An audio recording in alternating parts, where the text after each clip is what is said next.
If you've been out in the job market recently, you know it just feels different, right?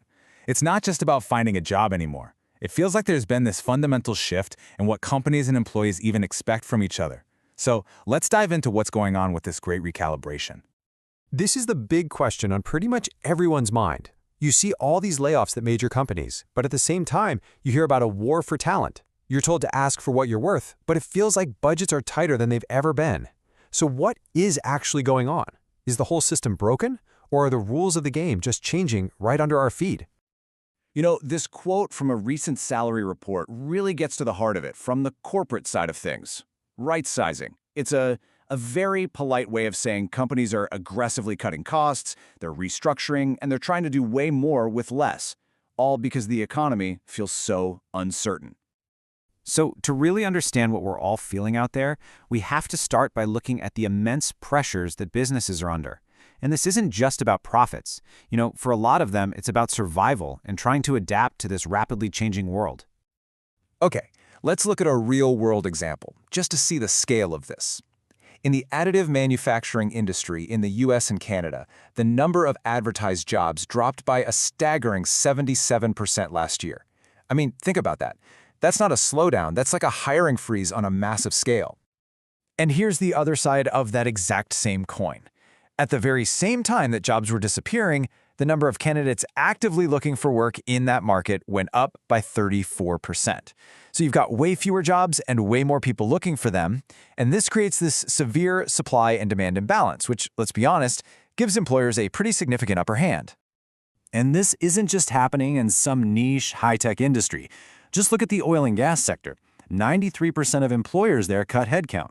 Nearly half of them restructured. And for the people left behind, well, 90% of their managers reported that workplace pressure went way up. Companies are just squeezing every last drop of productivity they can out of a smaller workforce, and it is absolutely taking a toll. Okay, so that's the view from the top. Now let's pivot and look at this from the employee's perspective. Because while all these companies are right-sizing, you've got professionals on the ground just trying to build a career, pay their bills, and, maybe feel a little valued for the work they do. So, why are people even looking to jump ship in the first place? Well, the number one reason isn't even a close race. For over 80% of people, the main driver to change jobs is a better salary. Everything else, career progression, new challenges, it's all a distant second. In an era of high inflation, better pay isn't just a want, it's a genuine need. And this quote from a user on Reddit just captures that feeling perfectly. It's not about being greedy. It's about fairness. It's about being a young professional, feeling like you're overperforming, and being keenly aware that the best way to get a meaningful raise these days is, more often than not, to find a new employer. And if you dig a little deeper into that feeling of unfairness, the top reason is a direct result of all that right-sizing. Almost 62% of workers say they feel underpaid because their responsibilities have shot up, but their salary hasn't budged.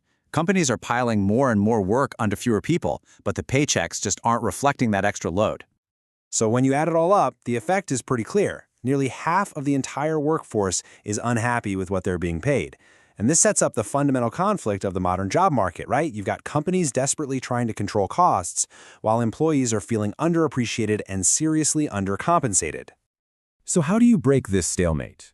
Well, it takes a whole new way of thinking. It's not just about working harder anymore. It's about redefining and then communicating your value in the one language that businesses truly understand: impact. To really get this, let's use an analogy from the world of field service. A really common way to measure performance is the first-time fix rate. Seems simple enough, right? It's just how often a technician fixes a problem on their very first visit. So the higher the percentage, the better the technician, right? Well, maybe not. So let's look at two technicians, Jessica and Jason. Jessica has a 76% fix rate, while Jason's is at 63%. Now, on paper, Jessica is clearly better, but the difference, about 13 points, doesn't seem all that dramatic. You might think, okay, they're in the same ballpark in terms of their value to the company. But what if we measured their performance differently? What if we used a metric called service cost per success? This one looks at the total cost to the business to actually solve the customer's problem. That includes any extra visits, parts, maybe even an expert's time. It measures the actual impact, not just the action. Okay, now let's look at Jessica and Jason again, but through this new lens. Jessica's cost per success is about $900. Jason's? It's over $1,200. And there it is. Suddenly, Jason's work is actually costing the company 35% more than Jessica's. That modest 13-point difference in their fixed rate was hiding a massive difference in their true business impact. And that right there is the key takeaway. Your true value isn't just a list of tasks you do every day. It's the total financial and operational impact you deliver to the business. It's about efficiency, cost savings, and generating revenue. Understanding this and being able to articulate it, that's the new rule of engagement.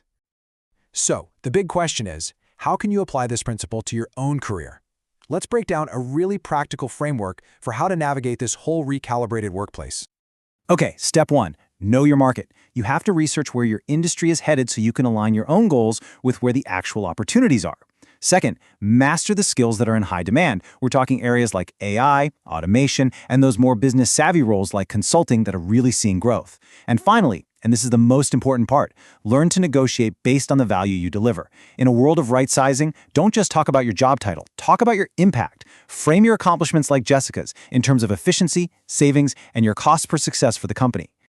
And that leaves us with this final question. In this new, recalibrated workplace, the path forward isn't about sitting around and waiting to be recognized. It's about taking control, improving your impact in ways that are just undeniable. So are you waiting to be valued, or are you going to be the one to define your value?